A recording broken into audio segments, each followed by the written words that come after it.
Abre tu Biblia en Primera Timoteo, capítulo 2, y bajo esta visión de ser una iglesia cristocéntrica, comprometidos únicamente con anunciar el Evangelio de Jesucristo y por medio de él traer esperanza a quien lo necesite. Vamos a continuar estudiando esta carta que el apóstol Pablo le escribe a este joven llamado Timoteo, este joven que durante un tiempo fue compañero de viajes y de ministerio del mismo apóstol Pablo, y quien ahora había sido comisionado por Pablo para cuidar y pastorear la iglesia de Éfeso, una iglesia que había nacido tiempo atrás como fruto de la predicación, del esfuerzo, del trabajo, del servicio, del amor, de la misericordia del apóstol Pablo por esta región, y no solamente eso, sino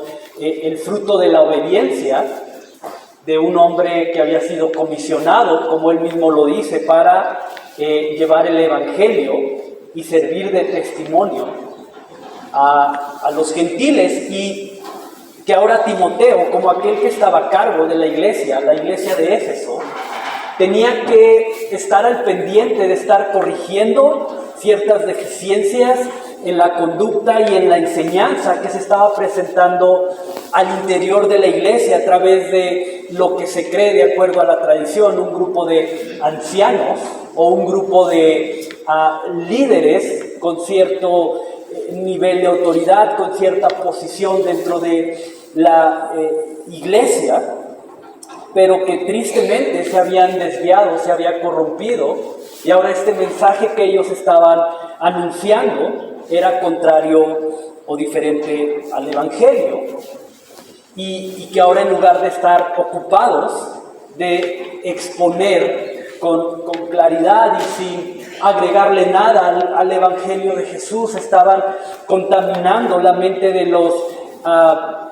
la comunidad de Éfeso a través de genealogías, dice Pablo, historias y genealogías interminables, ¿verdad? Y que ahora, te repito, Timoteo tiene que corregir, y no solamente corregir, era importante que Timoteo corrigiera esto, porque estas enseñanzas, como el mismo Pablo lo señala, están trayendo conflictos y divisiones entre los miembros de la iglesia, y esto es lo triste del caso. Que aquellos hombres, aquellos ancianos que deberían de estar preocupados por la unidad, porque la iglesia creciera en amor, porque la iglesia creciera en fe, en servicio, en compañerismo, con sus actitudes, con sus enseñanzas están causando conflictos y divisiones. Entonces, el motivo de la carta, más allá de animar y motivar a Timoteo para que continúe en la obra, también tiene como propósito darle una serie de instrucciones para recordarle cuál es ese marco de referencia de aquellas cosas que son verdaderamente importantes al interior de la iglesia, y no solamente importantes, sino no negociables también. No negociables. Hay cosas que hay cosas que no se negocian al interior de la iglesia, no porque el pastor así lo quiera, no porque en una visión humana o de propósito no queramos negociar con ese tipo de cosas. No son negociables porque la Biblia así nos lo enseña, porque en el corazón de Dios está que esas cosas no sean negociables, entre ellas, como dice Pablo, enseñar la sana doctrina. Entonces, esta carta tiene como propósito eso, ¿verdad? Decirle a Timoteo, cuida que aquellas cosas que son esenciales, que aquellas cosas que son importantes, no se alejen de lo que se enseña al interior de la iglesia. Y en estudios pasados vimos que la primera instrucción que Pablo le da a Timoteo es que confronte a estos maestros y les ordene que dejen de enseñar esas ideas que van en contra justamente de la sana doctrina. Y el día de hoy vamos a estudiar una segunda instrucción con la intención de que se corrija algo tan esencial como es la oración, que muy probablemente se corrompió y por consecuencia se alejó del propósito correcto. Entonces vamos a darle lectura a 1 Timoteo capítulo 2, versículos del 1 al 8, nada más. 2 Timoteo capítulo 2, versículos del 1 al 8.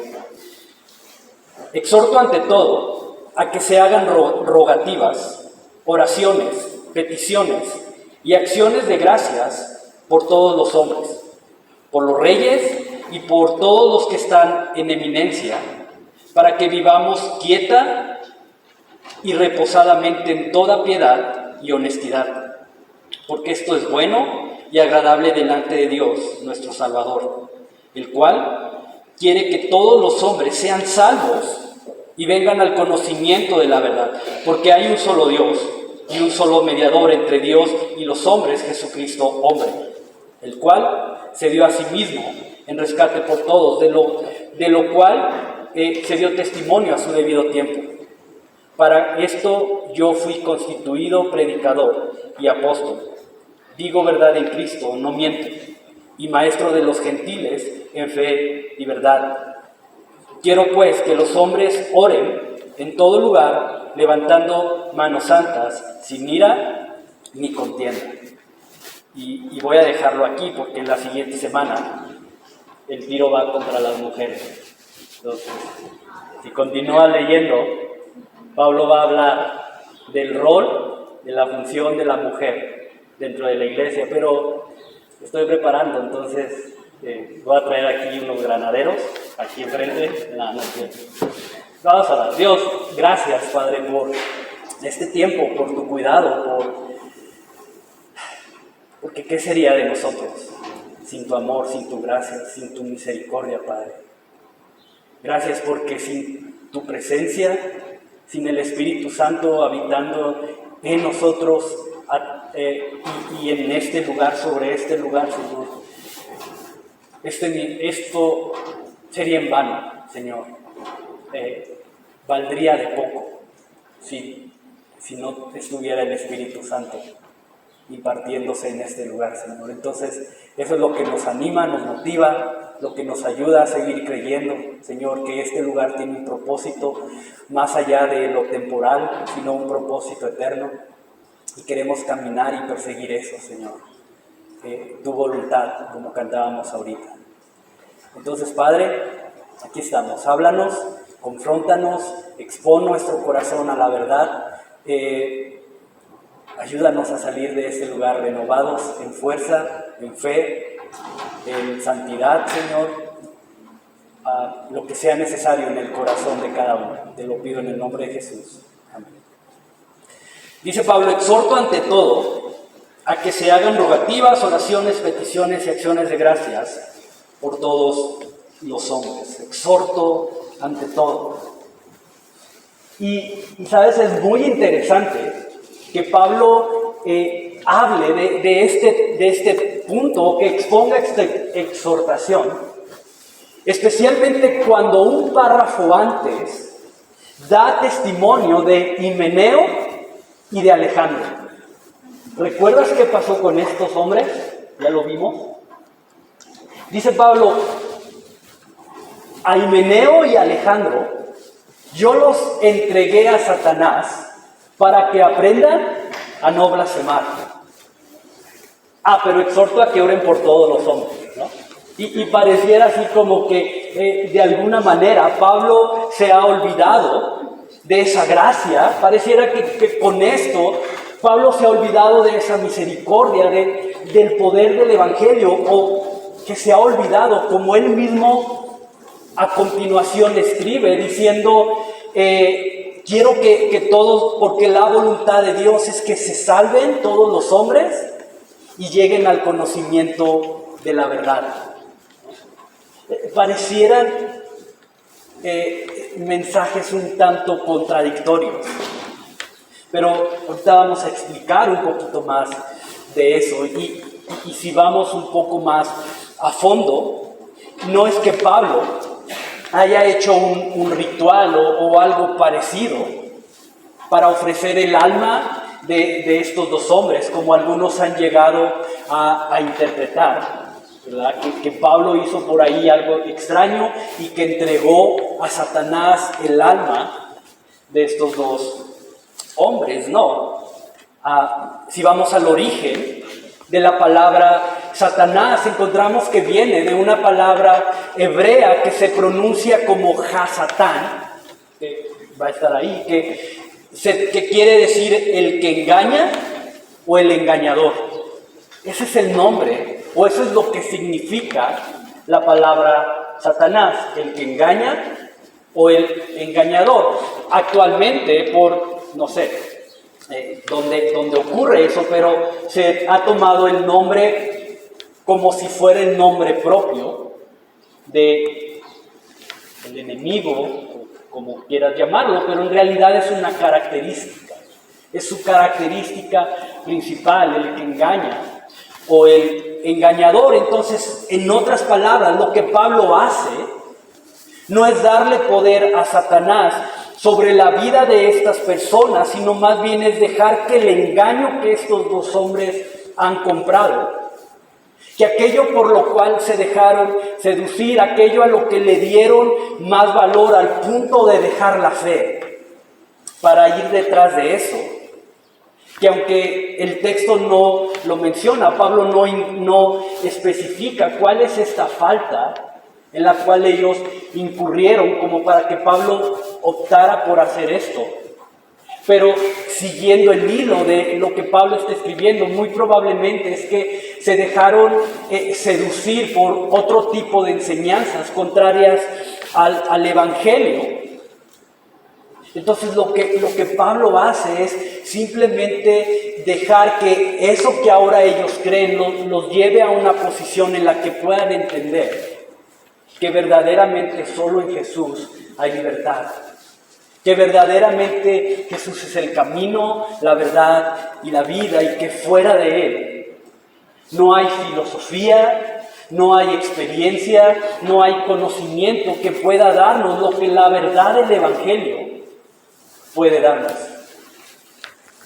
¿Sabes? Es como el papá o la mamá que le dice al hijo: hey, bájate de ahí porque te vas a caer. ¿Qué es la respuesta del hijo? Sí, papá, gracias por amarme y advertirme de los peligros de subirme a ese árbol. No me caigo, ¿no? Y mira, hasta puedo saltar de rama en rama. Bájate de ahí, te vas a caer.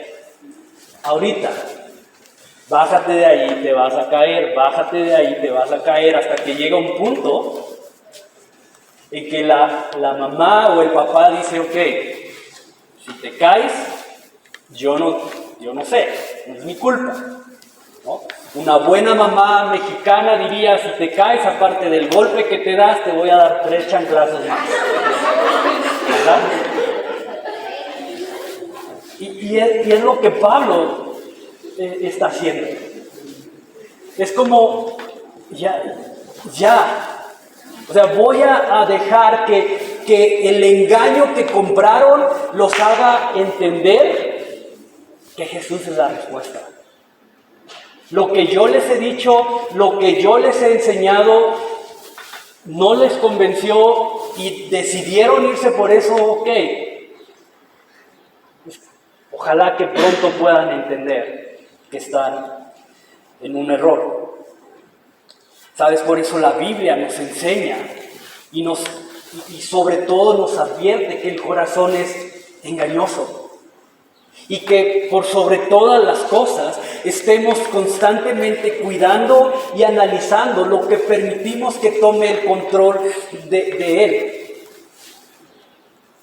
Porque sin darnos cuenta podemos estar siendo seducidos y llevados por un error.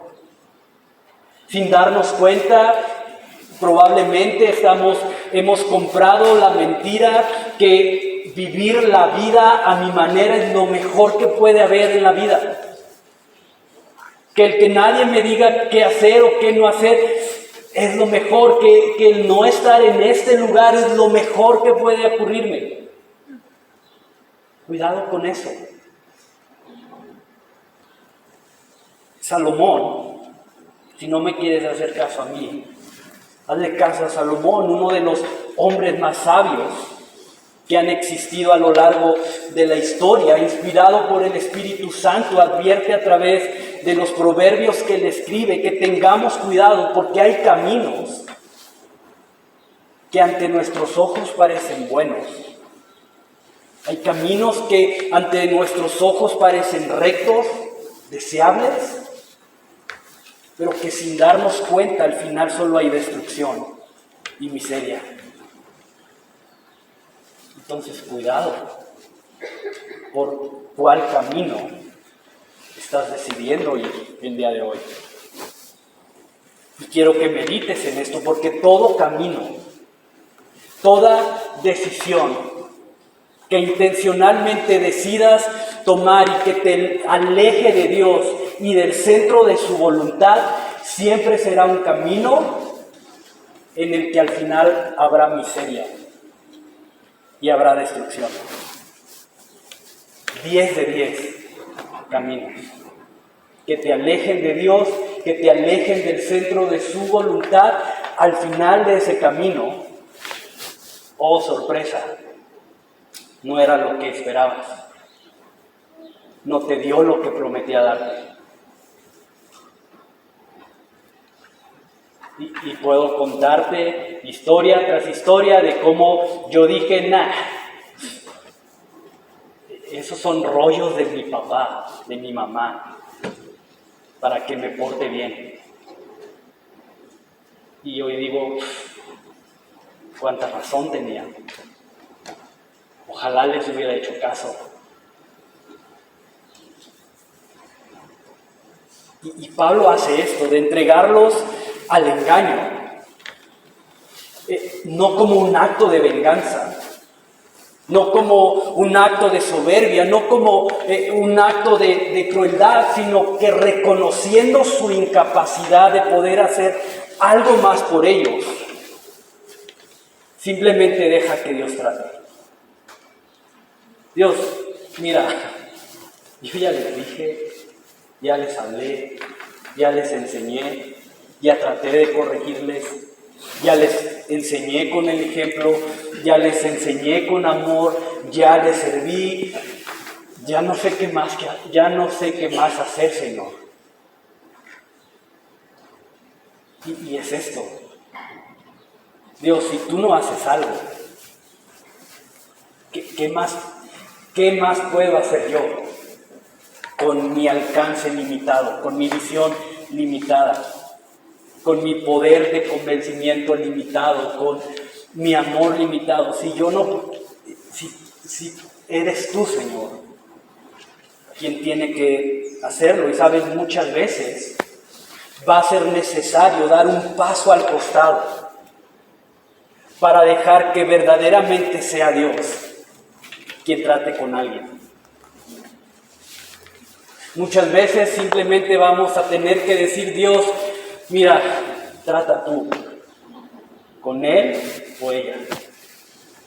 Ya le dimos, ya le ofrecimos, ya hablamos, ya le dimos oportunidades, ya le explicamos por qué es lo que está haciendo mal. Y pueden contar razones, pero ¿sabes qué, Dios? Ya, damos un paso al costado y que seas tú quien traiga justicia, quien convenza de pecado y juicio a esta persona. Y ojo, eso no significa que vamos a participar del pecado de la persona o que vamos a estar de acuerdo con la actitud o con el comportamiento, o que vamos a hacer como que no pasa nada, a minimizar las acciones de esta persona. No. El mismo Pablo, escribiendo a la iglesia en Éfeso, les dice, no participen del pecado, porque antes ustedes estaban en oscuridad, pero ahora en Cristo son luz. Entonces no, el hecho de que den un paso al costado no significa que vamos a consentir, a aprobar, a tratar como si nada pasara. Definitivamente tenemos que advertirles a las personas el peligro que hay cuando no hay arrepentimiento y un cambio de vida. Es nuestro llamado, en gracia y en verdad, como lo haría Jesús. Ojo, eso es muy importante. Porque sí, a veces para criticar, para juzgar, para señalar, para condenar, para echar en cara somos buenos. No se trata de eso. Es con gracia y con verdad, como lo haría Jesús. Pero tenemos que advertirle a las personas el peligro que hay cuando no hay un arrepentimiento y un cambio de corazón que termine reflejando un cambio de vida. George Swinnock, o algo así, un puritano inglés, escribió en alguna ocasión que si no advertimos a otros sobre el riesgo eterno de no arrepentirse de su pecado, es como si estuviéramos atentando en contra de la vida de esa persona. Solapar tu pecado, minimizar tu pecado, darte por tu lado cuando hay algo que no está bien en ti, es como si estuviéramos atentando en contra de tu propia vida. Entonces, por amor a ti, por el amor que hoy podemos tener en Cristo Jesús, tenemos que decirte cuando estás haciendo malas cosas, hijo, créeme, y yo sé que es difícil eso, pero cuando tu papá te regaña, te llama la atención, no es porque no te quiera, al contrario, es tanto el amor que tiene por ti que no quiere verte perdido, perdida. Por amor. Dice la palabra que aquel a quien Dios ama, disciplina, corrige. Entonces, tenemos que hacerlo. Ojalá que puedan entender eso. Pero llega un punto en el que es necesario dar un paso al costado y esperar con fe que Dios haga volver del error, del pecado, a esa persona. David en el Salmo 80, versículo 3, puedes anotarlo, pero David clamó a Dios y le dijo, Señor, haz brillar tu rostro sobre nosotros. Señor, haznos volver a ti. Haznos volver a ti. Haz brillar tu rostro sobre nosotros. Y es eso. Muchas veces lo único que podremos hacer es orar. Muchas veces lo único que vamos a poder hacer es clamar e interceder por esa persona que se ha perdido en su pecado. Muchas veces lo único que nos va a quedar hacer es decir, Señor, haz resplandecer su rostro sobre esa persona y hazlo volver a ti. Por eso parte de las instrucciones que Pablo le da a Timoteo es justamente esta exhortación. A que se hagan rogativas, a que se hagan oraciones, a que se hagan peticiones, a que se hagan acciones de gracias por todos los hombres.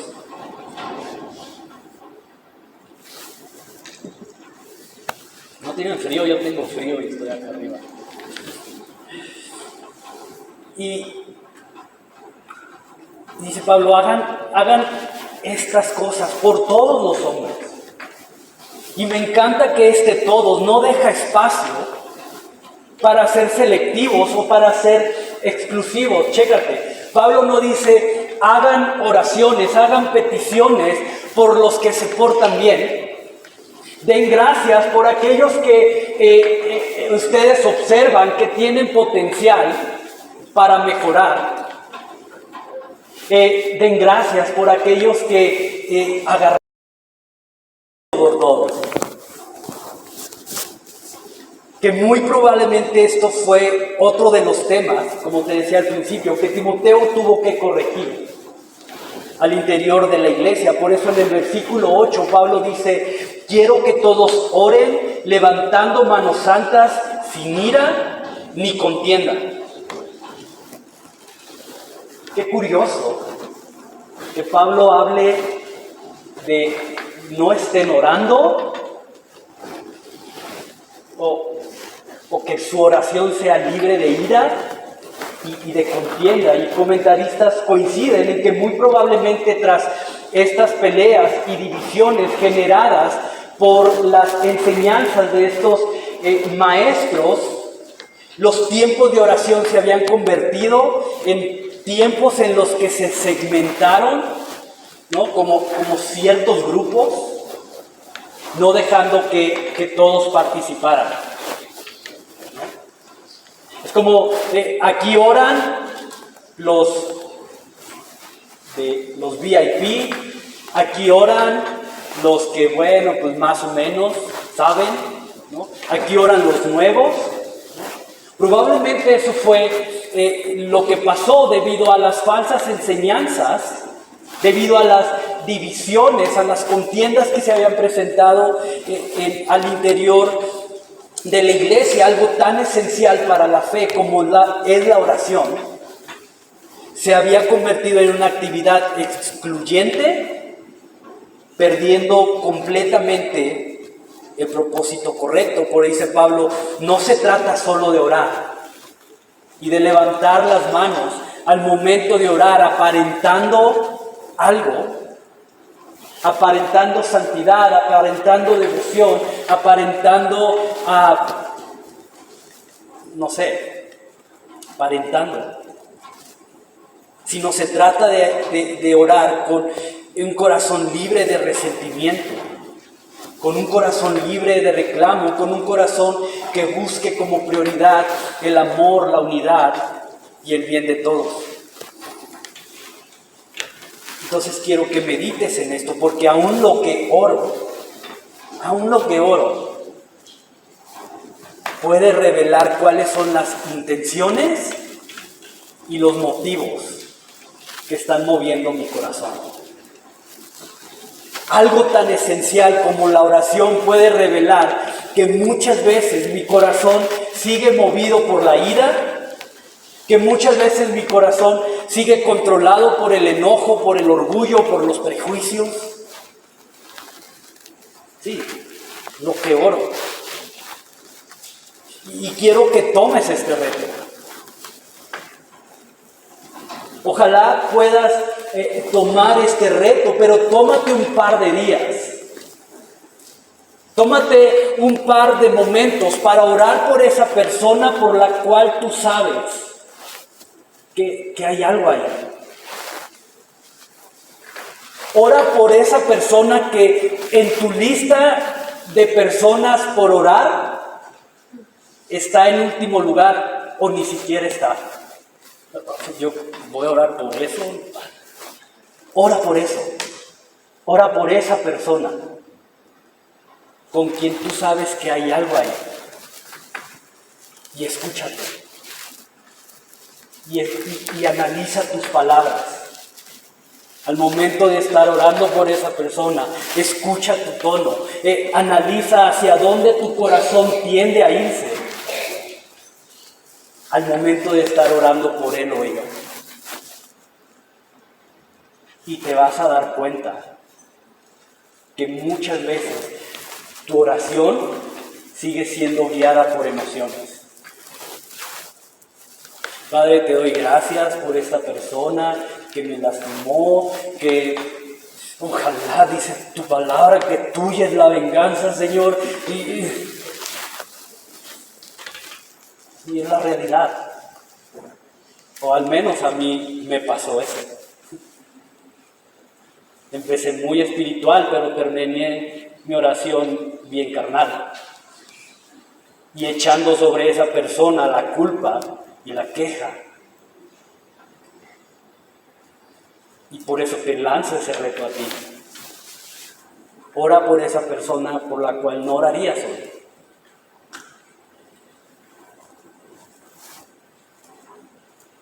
Por eso Pablo, oren por todos. Y ese todos incluye a Himeneo, ese todos incluye a Alejandro, con quienes seguramente Pablo tuvo desacuerdos, tuvo discusiones, tuvo conflictos, peleas por causa de su comportamiento y de su actitud. Yo no creo que Timoteo haya hecho esto de entregarlos al engaño así porque sí. Es como, seguramente hubo ahí muchas cosas, muchos roces, muchos conflictos, muchas acusaciones, muchas cosas que llevó a Pablo a rendirse.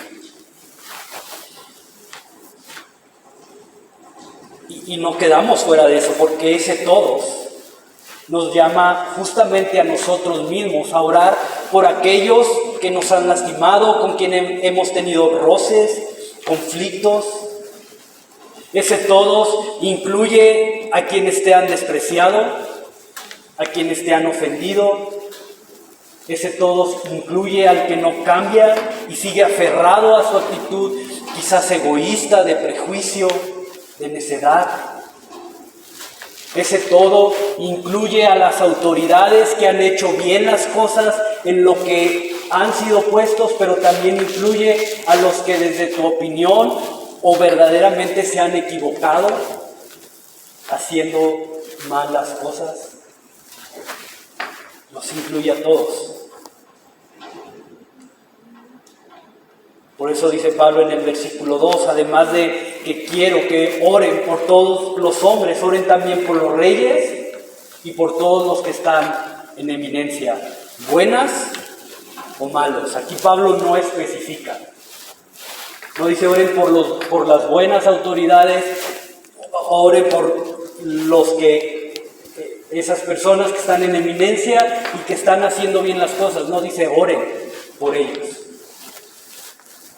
Quiero animarte, quiero recordarte, quiero aconsejarte, porque aquellos que están en la autoridad, sin importar en dónde, si es aquí, si es en tu trabajo, si es en tu escuela, si es donde sea, todos aquellos que están en la autoridad, más que tus quejas, más que tus críticas, más que tus rumores, ellos necesitan tus oraciones. Necesitan tus oraciones. Pregunta, ¿qué pasaría si el tiempo que tomas en tu mente y en tu corazón en criticar, en quejarte, en señalar a quienes están en la autoridad, qué pasaría si ese tiempo, esa creatividad, ese nivel de información lo tomaras para orar por ellos? ¿Qué cambiaría?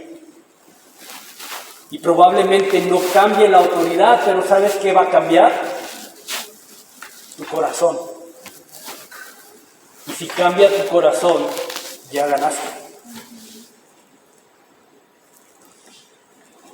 Entonces quiero que medites en esto, porque aunque Pablo decide entregar a estos dos hombres al engaño de su propio pecado, no solo él ora por ellos, sino que ahora pide que otros se unan a su oración. Y ese es nuestro llamado también. Y quizás hoy hay alguien en tu vida que sin importar lo que le digas, a lo mejor hoy hay alguien en tu vida que aun cuando está viviendo las consecuencias de tomar sus propias malas decisiones, aun cuando está viviendo las consecuencias de eso, sigue aferrado a su pecado. Y ahí está. Y no me quiero soltar. Y se aferra. Pero sabes, no te canses de orar. No te canses de orar, pero hazlo confiando en que, como dice Pablo, Dios quiere que todos los hombres sean salvos y vengan al conocimiento de la verdad. Entonces el hecho de que decidas dar un paso al costado no significa que vas a dejar de amarlo o que vas a dejar de orar por él. Al contrario, eres llamado a orar con más fuerza por esa persona, en fe que Dios quiere que se salve y que venga al conocimiento de la verdad. Ahora, Pablo define o distingue las diferentes clases de oraciones que se deban de hacer, y es interesante que lo primero que Pablo menciona son ¿qué? Rogativas. Dice, quiero que se hagan rogativas, oraciones, peticiones, acciones de gracias, y no es que el orden en sí sea importante o que cada vez que ores tengas que incluir cada uno de estos aspectos, no así como hacer un check de, ok, ya rogué, listo, ya oré, listo, ya hice peticiones, listo, ¿no? Y entonces como cumplí, tiene que funcionar. No, simplemente son elementos que me imagino que vinieron a la mente de Pablo al momento de estar escribiendo, pero me llama la atención que lo primero que Pablo menciona son rogativas, y creo que no tenemos que ir al origen de la palabra para entender lo que es rogar. Rogar es pedir algo con completa humildad. Rogar es reconocer que yo no tengo lo que se necesita, que soy limitado, que soy escaso, entonces por eso vengo y pido. Entonces, quiero que medites en esto, que solo el Evangelio de Jesús, solo su buena noticia tiene la capacidad de vaciar el egoísmo que controlaba nuestro corazón para llenarlo de una profunda humildad. El Evangelio. Por eso somos una iglesia comprometida con Jesús y con su Evangelio, nada más. Porque únicamente el Evangelio de Jesús es quien puede vaciar el egoísmo que controlaba nuestro corazón para llenarlo de humildad. Cuando verdaderamente caminamos en el Evangelio, el carácter humilde se vuelve parte de nuestra esencia. Ya, ahora olemos a humildad. ¿No? Y otros huelen a no sé qué, pero cuando caminamos en Jesús, la humildad se vuelve parte de lo que somos, y tienes que saber esto, porque Jesús dijo, yo habito con el quebrantado y con el humilde de corazón. ¿Sabes? Solo un carácter humilde se vuelve completamente dependiente de Jesús, que probablemente fue en lo que incurrió Himeneo y Alejandro, perdiendo toda humildad, llenándose de arrogancia, dejaron de depender de Jesús. La humildad que viene de Jesús nos desarma. La humildad que viene de Jesús nos da perspectiva. La humildad que viene de Jesús nos vuelve compasivos, nos hace pacientes. Y pocas cosas van a unir tu corazón. Escucha esto. Pocas cosas van a unir tu corazón como cuando tu oración por alguien más nace de un corazón revestido de humildad. Pocas cosas van a unir tu corazón al corazón de alguien más cuando haces eso. Cuando tu corazón está envuelto de humildad. Porque cuando oro desde el terreno de la humildad, mi perspectiva, lejos de posicionarme en un nivel superior a esa persona, lejos de hacerme creer que soy mejor, que soy más santa o santo, que tengo más cualidades, más atributos, más virtudes, que estoy más firme, me va a hacer entender que al igual que la otra persona, yo también necesito a Jesús. Cuando mi oración nace de un corazón humilde, voy a poder entender que si Jesús no hubiera entregado su vida por todos, como dice Pablo en el versículo 6, probablemente yo estaría igual o peor que la otra persona por la cual estoy orando, que es por Él. Y eso no me permite ponerme en un nivel más elevado, sino al contrario, decir gracias Dios, porque si no fuera por ti, por tu gracia, por tu misericordia, yo no sé dónde estaría, yo no sé qué sería capaz de hacer, yo no sé en qué vicios estaría, cómo estaría mi familia, cómo estaría mi matrimonio, cómo estaría mi vida si no fuera por ti. Entonces, Padre, que al igual que tú tuviste misericordia de mí, ten misericordia de Él. Por eso dice Pablo, oren por todos los hombres. Y el versículo 3 dice, porque esto es bueno y agradable delante de Dios. Y es bueno y es agradable delante de Dios que oremos por todos, porque el Dios de salvación, como lo menciona Pablo en el versículo 3, quiere que su salvación llegue a todos los hombres. Ahora déjame aclarar este punto. Porque el hecho de que Dios quiere que todos se salven, y pon atención a esto, el hecho de que Dios quiera que todos se salven no implica ni que todos se salvarán, pero tampoco implica que la voluntad de Dios se verá de algún modo afectada o interrumpida por la no salvación de todos. ¿Tiene sentido? Dios quiere que todos se salven, pero no todos se van a salvar. Eso no afecta, eso no interrumpe la voluntad, el plan, el propósito de Dios. Acompáñame a Juan 3:16, por favor. Y vamos a tratar de entender mejor esta parte. Dice, porque de tal manera amó Dios al mundo que ha dado a su Hijo unigénito, para que todo aquel que en Él cree no se pierda, mas tenga vida eterna. Porque no envió Dios a su Hijo al mundo para condenar al mundo, sino para que el mundo sea salvo por Él. Ahí está, lo que Dios quiere, lo que Pablo argumenta, aquí está resumido o un poco más explícito en Juan 3, 16 y 17.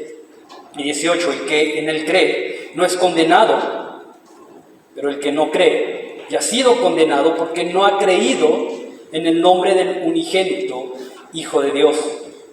Y esta es la condenación, que la luz vino al mundo y los hombres amaron más las tinieblas que la luz, porque sus obras eran malas. Esta es la condenación, que los hombres amaron más las tinieblas que la luz, porque sus obras eran malas. ¿Te das cuenta? Es que aunque en el querer de Dios está que todos se salven y vengan al conocimiento de la verdad, habrá quienes van a rechazar la verdad de Jesús y su salvación, porque prefieren seguir en su pecado. Que hayan más deleite, más placer en aquello que está fuera de Dios. No tenemos que ligar esto a lo que dice Salomón. Hay caminos que nos parecen buenos, pero que al final está justamente eso de lo que habla Juan: condenación, miseria, perdición, condenación eterna. Y quiero dejarte con esto porque Pablo deja un detalle en esta porción que le da un sentido diferente a las cosas. No diferente, pero viene a como que a unificar las cosas. Dice versículo 5, 1 de Timoteo 2:5, porque hay un solo Dios y un solo mediador entre Dios y los hombres, Jesucristo hombre, el cual se dio a sí mismo en rescate por todos, de lo cual se dio testimonio a su debido tiempo. Porque hay un solo Dios y un solo mediador entre Dios y los hombres, Jesucristo hombre, el cual se dio a sí mismo. Y marca ese a sí mismo. Jesús dio su vida, no porque delante del Padre estaba obligado a hacerlo. No porque Jesús no tuviera opción a no darla, o porque estuviera obligado a hacerlo. De hecho, en el Getsemaní, horas antes de ser crucificado, tuvo esta lucha, esta tensión entre renunciar o hacer la voluntad del Padre. Padre, si es posible que pase esto de mí, pero no se haga lo que yo quiero. ¿Te das cuenta? Y había una voluntad. No se haga lo que yo quiero, pero decido hacer tu voluntad. Y quiero que medites en esto, porque Jesús se entregó de manera voluntaria, para que de forma voluntaria nos entreguemos nosotros a Él. Y hoy Jesús, el único mediador entre nosotros y el Padre, extiende sus brazos y te ofrece salvación. Y te ofrece venir al conocimiento de la verdad. ¿Qué vas a hacer? Dice Juan, y esto no es nuevo. Hay quienes van a amar más las tinieblas que la luz, porque sus obras son malas. Pero hoy tienes la oportunidad de caminar en esa luz. Y si tú ya caminas en Él, entonces tu llamado es cuidar que tu fe no naufrague, como le pasó a Himeneo y Alejandro, aquel que esté firme, crea estar firme, cuide de que no caiga. Entonces tu llamado, si ya caminas en Jesús, es a cuidar tu fe, pero también a orar por todos los hombres en fe, creyendo que Dios quiere que todos vengan al conocimiento de la verdad y sean salvos. Entonces, ¿por qué no oramos? Y terminamos, y probablemente hoy es un día en el que tú quieras decir: Dios, quiero caminar en tu luz.